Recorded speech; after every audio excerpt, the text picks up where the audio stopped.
Las presiones llegan de todas partes y si no, lo comentamos, si le parece, con Javier Oliva, especialista en temas de seguridad nacional. Javier, ¿cómo estás? Muy buenas noches.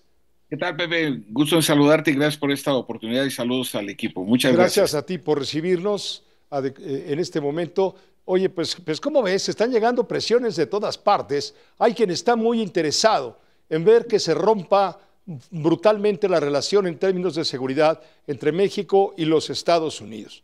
¿Quiénes son esas corrientes? ¿Quiénes son esos grupos? Porque sabemos que en México la ultraderecha, por supuesto, es anti-Morena, anti-4T y podría por ahí surgir un tema de inquietud. Pero también sabemos que en Estados Unidos hay una ultraderecha muy poderosa, muy potente, que también está incitando pues a que esa relación se pueda romper peor. Te hago la pregunta en un contexto en el que hoy se dan a conocer estos anuncios de no ejercer la solicitud de pena de muerte para tres importantísimos delincuentes vinculados al crimen organizado mexicanos allá en Estados Unidos.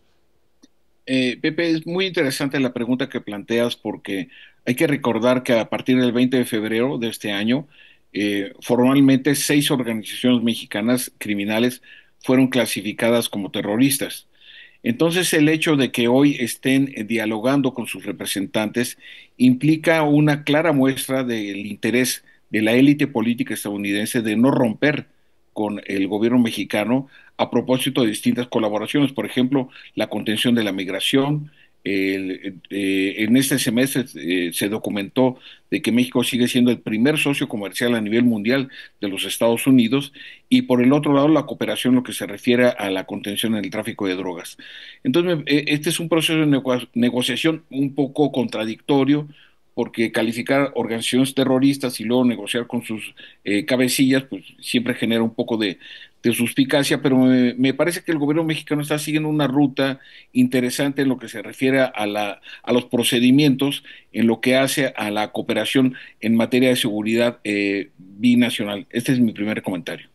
Claro, desde luego, pero insisto, hay una enorme cantidad de presiones, no solamente de quienes se oponen a Morena, sino también desde los Estados Unidos, de los sectores todavía más conservadores, que no ven con interés mayor, sino al contrario, como un gran problema el hecho de que el gobierno de la Casa Blanca quiera negociar con México un acuerdo de seguridad en términos en que no sea Estados Unidos el que prevalezca de manera dominante sobre el tema a discutir. Bueno, aquí es muy interesante.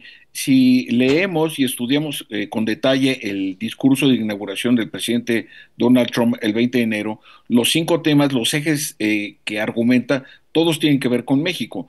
La primera orden ejecutiva que firmó, recordaremos, Pepe, fue la declaratoria de emergencia nacional en frontera sur, después la declaratoria de emergencia y mencionando a China, Canadá y México, que fueron los aranceles, después la migración, después el tráfico de drogas y el canal de Panamá, que tienen que ver con la construcción del corredor transísmico. Es decir, desde mi punto de vista, y lo he estado argumentando, y gracias por la oportunidad, Pepe, nuevamente, México es agenda de gobierno local. Es decir, ¿qué tanto Donald Trump, que ha sido uno de los presidentes peor evaluados, el peor, no solamente uno de los peores, el peor evaluado en los primeros 100 días, de acuerdo a las mediciones locales, está hablándole también a México como si fuera un asunto local, es decir, tratar de agrupar a su base electoral anglosajona, racista, antimexicana, y que en ese sentido no necesariamente tiene que ver con la lógica de la dinámica diplomática, de seguridad, de relaciones militares con México. Me parece que es un punto que hay que atender de manera detallada.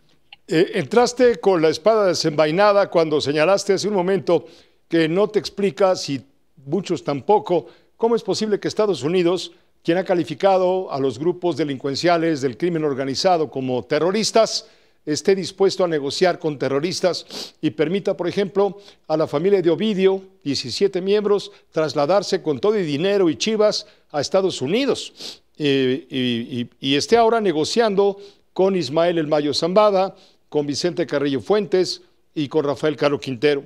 Perdón por el uso del Kleenex, pero bueno, Rafael Caro Quintero, y aquí te hago la pregunta específica, además de todos los señalamientos criminales de delitos vinculados con la violencia y el crimen organizado, tiene encima la carga de haber asesinado a Enrique Camarena Salazar hace 40 años. Y eso, pues en Estados Unidos los policías no perdonan que uno de sus agentes sea quitado de en medio. ¿Cómo es posible entonces que Caro Quintero haya logrado que quiten de la acusación la posibilidad de solicitar pena de muerte si él cometió un crimen? Sí, fíjate, Pepe, que es justamente de los tres casos que estamos analizando hoy, Ismael Zambada, Vicente Carrillo Fuentes y Rafael Caro Quintero, este último es el más polémico. El sistema judicial estadounidense es así, está sujeto a negociación de acuerdo a la ley, es decir, no es algo subrepticio ni es algo ilegal. Entonces, en la medida en que, por ejemplo, Ovidio Guzmán, no se nos olvide, puso 80 millones de dólares al inicio de su juicio. ¿Cuánta fortuna han amasado estos delincuentes a partir de sus actividades criminales para poder negociar con la ley estadounidense? Así es, no es Entonces un asunto. me estás diciendo que la justicia en Estados Unidos también es un negocio. Pues son los inventores del capitalismo, ¿no? Claro, de acuerdo, entiendo. Entiendo cuál es Entonces, la... en ese sentido, pues es un asunto de conciliación, de entregar información, de entregar dinero, y en ese sentido, por eso hay varios delincuentes mexicanos que con otra identidad radican en Estados Unidos disfrutando del dinero mal habido. Entonces, sí es un proceso complicado, difícil para entender para nosotros después de tanta muerte, tanta violencia, tanto sufrimiento, y que de repente puedan llegar a un acuerdo. Entonces, claro que resulta contradictorio, Pepe, pero indudablemente que estamos en un proceso bastante complejo en donde el comercio, la migración y el tráfico de drogas forman parte de un paquete muy complejo de negociación rumbo al Tratado de Libre Comercio en su negociación en próximo mes de septiembre. Exactamente, hay muchos factores que inciden justamente en este núcleo informativo, concretamente que es tan escandaloso, tan viral. Javier Oliva, en esos términos, ¿se puede plantear un pacto de seguridad con un país que maneja la justicia de manera distinta a nuestro país? Porque tú vas a decir, bueno, es que ellos van a decir que aquí en México no hay justicia porque los que tienen que aplicarla están coludidos con el crimen. Y allá decimos, no, y los que no están coludidos, que también están coludidos, y lo sabemos muy bien, aparte negocian y sacan una ventaja. Es decir, sobre la mesa se ponen todas las cartas. Y por eso te lo estoy comentando y te pido a ti, con tu enorme experiencia y calidad Gracias, informativa de análisis, que nos ayudes a entender esta locura. Es una locura. Sí, es que aquí también, ¿de qué tamaño es la cadena de corrupción en los Estados Unidos? Muy bien, estamos en desacuerdo completo que lleguen las dosis de droga al menudeo, a las estaciones del metro de Chicago, a las zonas deprimidas de Atlanta o a Nueva York. Es decir, ¿cómo es posible que llegue la droga desde México hasta allá? Entonces, ¿quién la deja pasar? Y entonces ahí me parece que también el gobierno mexicano tiene los elementos suficientes para presionar en ese sentido. Y otro tema, el tráfico de armas. No hemos escuchado un solo pronunciamiento de control desde Estados Unidos. No dije prohibición, porque es un derecho constitucional, pero sí control de armas, porque el 75% de las armas incautadas en escenarios de alto impacto fueron vendidas en armerías de Estados Unidos colindantes con los estados con México, me refiero Texas, Arizona, Nuevo México, California.